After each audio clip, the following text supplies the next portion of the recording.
The first thing I noticed when I woke up was the silence. Not the peaceful kind, not the soft quiet of early morning. This silence was heavy, thick, as if the air itself was holding its breath. I lay still, eyes open, staring at the cracked ceiling of my bedroom, listening for something, anything. No birds outside, no distant traffic, not even the hum of electricity. I reached for my phone on the bedside table. The screen was black, dead. That was strange. I always charged it overnight. As I sat up, a sharp chill crawled up my spine. The room felt colder than it should have been, cold enough that my breath came out faintly white. I pulled the blanket tighter around myself and glanced at the window. The curtains were open. I never slept with them open. Outside, the sky wasn't dark, but it wasn't light either. It was a dull gray, like ash suspended in the air. The street below looked wrong. Empty. Too empty. No parked cars. No stray dogs. No people. My heart began to beat faster. I swung my legs off the bed and stood up. The floor was icy beneath my feet, and for a moment I felt dizzy, like the room was subtly tilting. I steadied myself and walked toward the door. That's when I heard it. A soft sound, almost like breathing. Not my own. It came from behind the wall to my left, slow and rhythmic. Inhale. Exhale. Wet. Close. I froze. The walls in my house were thin, but not that thin. And I lived alone. I pressed my ear against the wall, holding my breath. The sound stopped. For a long second, there was nothing. Then, 3 slow knocks from inside the wall. Knock. Knock. Knock. I stumbled back, heart pounding so hard it hurt. Hello. I whispered, hating how weak my voice sounded. No answer. I told myself it was pipes. Old houses made noises all the time. I forced a nervous laugh, even though nothing about this felt funny. I opened my bedroom door. The hallway beyond was darker than usual, stretching longer than it should have. The family photos that lined the walls were unfamiliar. Faces I didn't recognize smiled back at me from dusty frames. One photo stopped me cold. It was of me, standing in the hallway, eyes wide, mouth slightly open. The same clothes I was wearing now. My stomach dropped. I grabbed the frame with shaking hands and turned it over. There was something written on the back in faded ink. Day 14. He's starting to notice. I dropped the photo like it burned me. No, I whispered. This isn't real. The breathing started again. This time, it came from the end of the hallway. Slow, deep, hungry. I backed into my room and slammed the door shut, locking it. The breathing stopped immediately, replaced by silence so intense my ears rang. I slid down against the door, hugging my knees to my chest. My thoughts raced. Was I dreaming? Had I lost my mind? Then my phone buzzed in my hand. I nearly screamed. The screen flickered to life, showing one new message from an unknown number. You shouldn't have woken up. My fingers trembled as I typed back. Who is this? The reply came instantly. Someone who lasted longer than you. Before I could respond, another message appeared, this one with an image attachment. I opened it. It was a picture of my bedroom door. From the outside, something tall and distorted stood in front of it, its shape blurred, like it couldn't fully exist in the camera's frame. Its head tilted at an unnatural angle, and where its face should have been was only darkness. Another message appeared. It knows you're awake now. The doorknob behind me slowly began to turn. Click, click, click. I scrambled to my feet and backed away as the door creaked inward. The thing on the other side didn't rush in. It just stood there, breathing, filling the room with cold. It was taller than the doorframe, its body thin like stretched shadow. Its arms hung too long, fingers nearly touching the floor. When it leaned forward, I saw its face, or the absence of one. A smooth, hollow surface with faint impressions, as if a face had once been there and had been peeled away. You're late, it whispered. The voice came from everywhere at once. I ran. I didn't know where I was going, only that I couldn't stay there. I bolted past it, down the hallway, out the front door. The outside world was wrong. The street stretched endlessly in both directions, houses repeating themselves like a broken loop. The sky pressed down low, gray and heavy. I ran until my lungs burned, until my legs felt like lead. No matter how far I ran, the houses never changed. My phone buzzed again. "You can't leave." None of us did. I stopped, gasping for air, and turned in a slow circle. Every house looked like mine. Same cracked paint, same broken windows, same breathing sounds coming from within their walls. "How do I wake up?" I shouted into the empty street. The air shuddered. "You don't," something answered. The ground beneath my feet split open, and I fell. I woke up in my bed again. My heart raced as I shot upright, gasping. Sunlight streamed through the curtains. Birds chirped outside. My phone lay on the table, charging normally. It was morning. A dream. Just a dream. I laughed shakily and ran a hand through my hair. "Get it together," I muttered. I stood and went to the bathroom, splashing cold water on my face. When I looked up at the mirror, my reflection lagged half a second behind my movement. I frowned. The reflection smiled. Not my smile.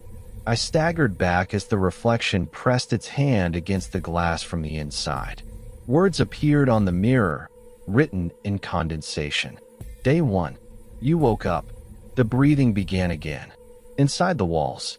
And I understood then. I had never escaped. I had only reset.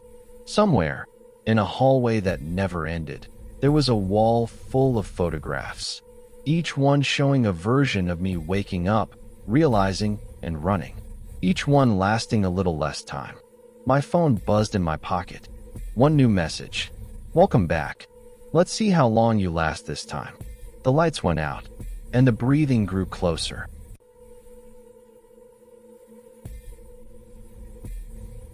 The house was never on the map. Not on Google. Not on the old paper map folded in the glove compartment.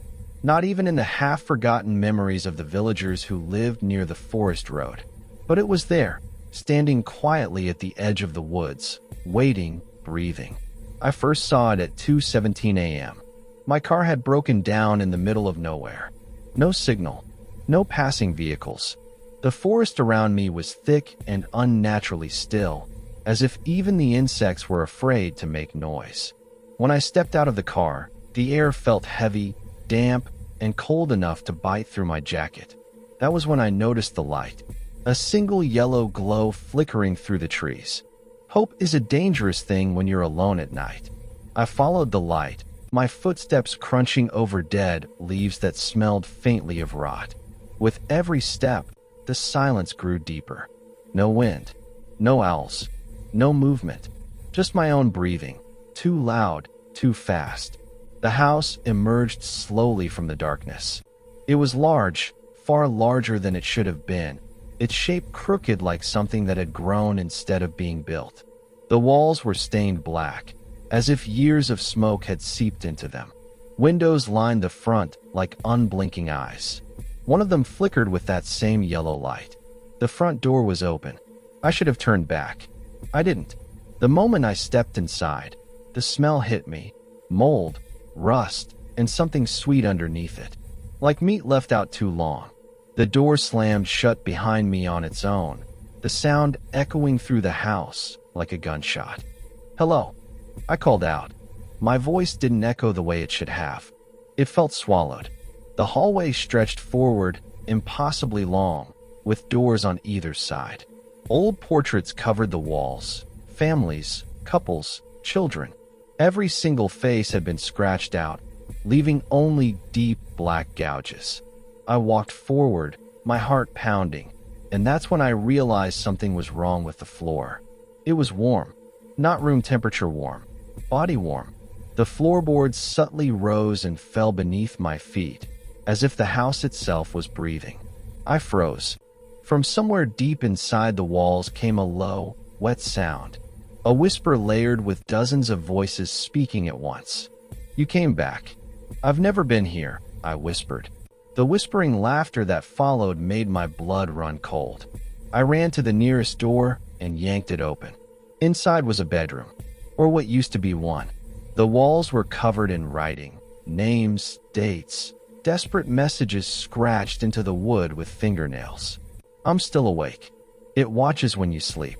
Don't trust the mirrors.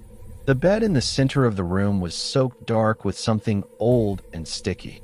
Above it hung a mirror. And in the mirror, I saw someone standing behind me. I spun around.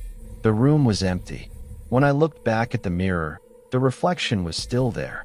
It was me, but wrong. My reflection's eyes were sunken too deep. Its mouth stretched slightly wider than humanly possible. It smiled slowly, teeth pressing against the inside of its lips like they were trying to escape. "You shouldn't look at us," it said. The glass cracked. I screamed and stumbled backward, crashing into the hallway wall. The lights flickered violently, plunging the house into darkness and then back into dim yellow.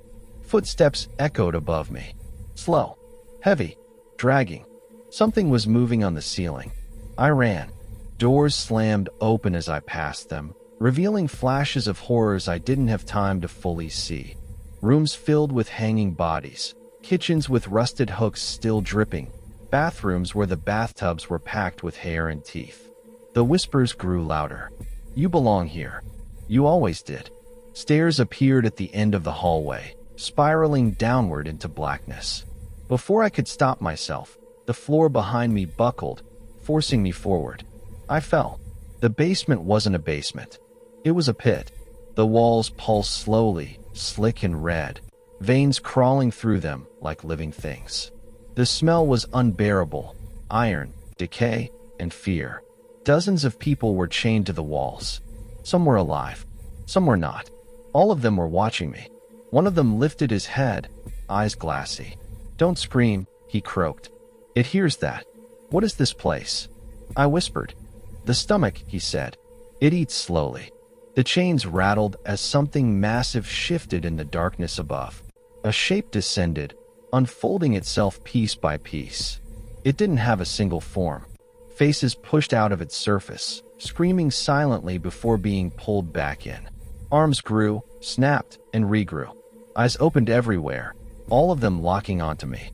"I am the house," it said through 100 mouths. "And you knocked."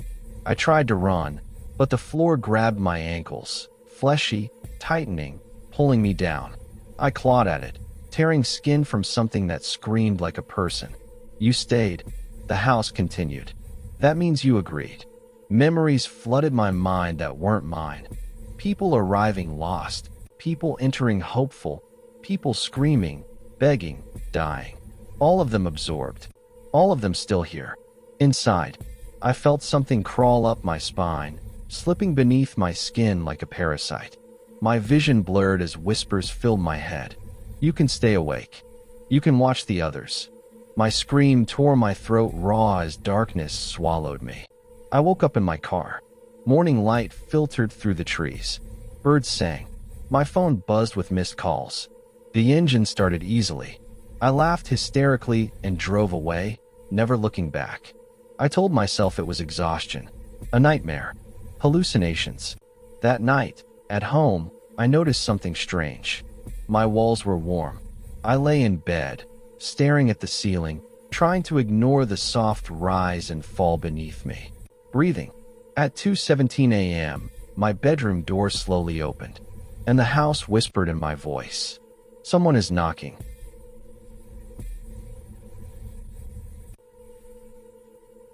The voice began after midnight, and it did not come from outside. It came from inside my head. At first, I thought it was stress, sleeplessness, the kind of half-dream whisper your brain creates when you're exhausted. It spoke only once that first night, soft and almost polite. "Don't turn around." I was lying on my bed, facing the wall. My heart jumped, but I laughed it off. Fear loves silence, and I refused to feed it. I rolled onto my back and stared at the ceiling until sleep finally dragged me under. That was my first mistake. The next night, the voice returned, clearer. "You turned around last time." My blood went cold. I sat up slowly, scanning my dark room. Nothing was there. The door was closed. The window locked. My phone glowed faintly on the table. I whispered, "Who are you?" The voice sighed, disappointed. You were safer when you didn't ask questions. From that night on, the rules began. The voice never spoke during the day, only after midnight, only when I was alone, and it hated when I moved suddenly. Stay still. Don't check the corners. Do not look behind you. If I disobeyed, something happened. The first punishment was small. I woke up one morning with scratches on my back, long, red lines like fingernails. I lived alone. My nails were short. The scratches burned, but worse than the pain was the memory that followed it. I dreamed I had been awake all night, standing, facing the corner of my room, listening to breathing that wasn't mine. The second punishment was worse. I broke a rule without realizing it. I was brushing my teeth late one night when I glanced at the mirror behind me. Just a glance. The lights flickered, and the voice screamed, not loud, but furious. I said, "Don't look." The mirror cracked down the center. Blood ran from my nose and ears as memories poured into my mind. People like me, dozens of them, all hearing the same voice, all thinking they were alone, all disappearing. I spent days researching forums, old medical journals, anything that mentioned shared hallucinations or auditory phenomena. I found nothing, but something found me. A message appeared on my phone from an unknown number. "You hear it too, don't you?" My hands shook as I replied. "What is it?" The response came slowly, like whoever was typing was afraid. "It's not a voice. It's a presence. It uses voices to teach you how to survive it. If you're hearing rules, it's already close." I asked how to stop it. There was no reply. That night, the voice was closer than ever, right behind my ear. "You talk to someone else." Cold fingers brushed my neck. "That breaks the biggest rule." The room darkened, shadows thickening, stretching unnaturally along the walls. I felt something standing behind me, tall enough that its head nearly touched the ceiling. I didn't turn around. I didn't breathe. I didn't blink. Minutes passed, maybe hours. Then the voice whispered something new. "I'm not here to hurt you." Relief flooded me, until it finished the sentence. "I'm here to replace you." My reflection began to move on its own. I could see it in the dark window, the shape of my body standing up while I remained frozen on the bed. It moved stiffly, like a puppet learning how joints worked.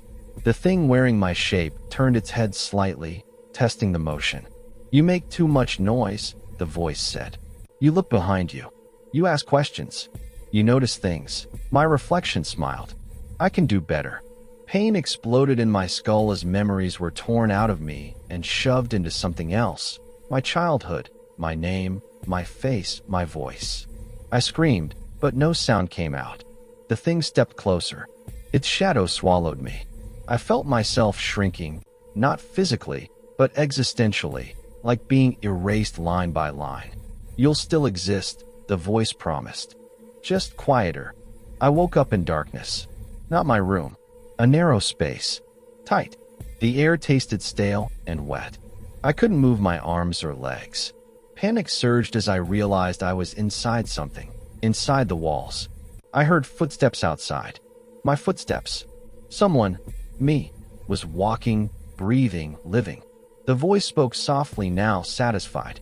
"This is where the ones who fail go. You'll stay here and listen." Days passed. Or nights. Time didn't work anymore. I heard others. Whispers inside the walls. People crying, begging, laughing hysterically. All of us listening. All of us replaced. Sometimes, late at night, I hear my voice speaking through the wall, practicing conversations, laughing with friends, pretending to be human. It's very good at it now. If you're reading this and you sometimes hear a voice telling you not to turn around, if you feel watched only when you're alone, if you notice rules forming that you never agreed to, don't fight it. Don't look for answers. And whatever you do, don't let it learn you too well. Because once it does, you won't disappear. You'll just be listening forever. Smiling Face with Horns Candle.